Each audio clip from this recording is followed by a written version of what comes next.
नमस्कार दोस्तों, युवा शोर हैंड में आप सभी का स्वागत है। डिक्टेशन 5 सेकंड बाद स्टार्ट होगी।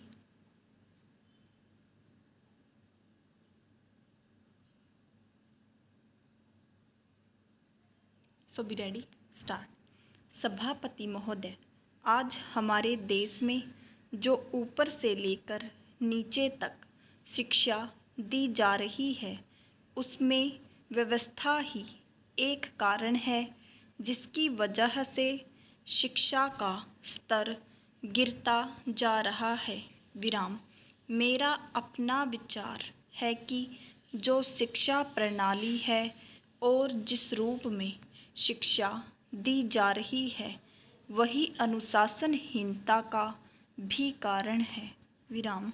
अपने देश और प्रदेश में हर एक की अपनी अपनी भाषा है और वह बालक जो इस देश में पैदा हुआ है, जो अपनी मातृभाषा की गोद में पला है, उसको यदि अपनी मातृभाषा में ही शिक्षा दी जाए तो मेरा विचार है कि शिक्षा का स्तर ठीक हो सकता है। विराम। जो सबसे बड़ी भूल और कमी सरकार के द्वारा दी जाने वाली शिक्षा के संबंध में हो रही है, वह यह है कि बालक की मातृभाषा में शिक्षा न देकर उसको उस भाषा में शिक्षा देने की व्यवस्था की गई है, जो हमारे देश या प्रदेश की भाषा कभी रही ही नहीं। विराम।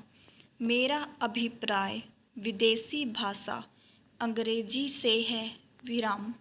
मैं यह मानकर चलता हूँ कि जब से यह भाषा इस देश में आई है, चाहे वह किसी कारण से आई हो, इसे आप भी और इस माननीय सदन के सदस्य भी जानते हैं कि उससे बुरे परिणाम ही निकले हैं, कोई भलाई नहीं हुई है।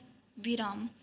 इस देश को जो हानि हुई है वह किसी से छिपी नहीं है। विराम। हम देख रहे हैं कि हमारे यहाँ जितना फैशन बढ़ रहा है और जितनी वेशभूषा बिगड़ रही है, वह सब अंग्रेजी भाषा के ही कारण हैं। विराम। पहला, जिस समय यहाँ पर अंग्रेज़ों का राज्य था, प्रायः यह देखने को मिलता था कि वे लोग जो विशेषकर के किसी न किसी तरह से सरकारी पक्ष के ही होते थे, अंग्रेज़ों से मिलने के लिए जाते समय अंग्रेजी वेशभूषा का ही प्रयोग करते थे। विराम। परंतु यह इस प्रदेश और इस देश का दुर्भाग्य है कि अंग्रेज़ों का राज्य समाप्त हो जाने के बाद भी लोग उनकी वेशभूषा को पहनते चले जा रहे हैं। विराम। इससे जो प्रभाव हमारे देश के फैशन पर पड़ा, उससे लाभ के बजाय हानि ही हुई है और हो भी रही है। विराम।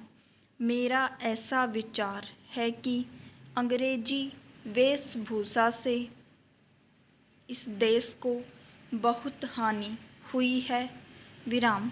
भारत की गौरवपूर्ण सभ्यता और संस्कृति के संरक्षण पर पर्याप्त ध्यान देने की आवश्यकता है।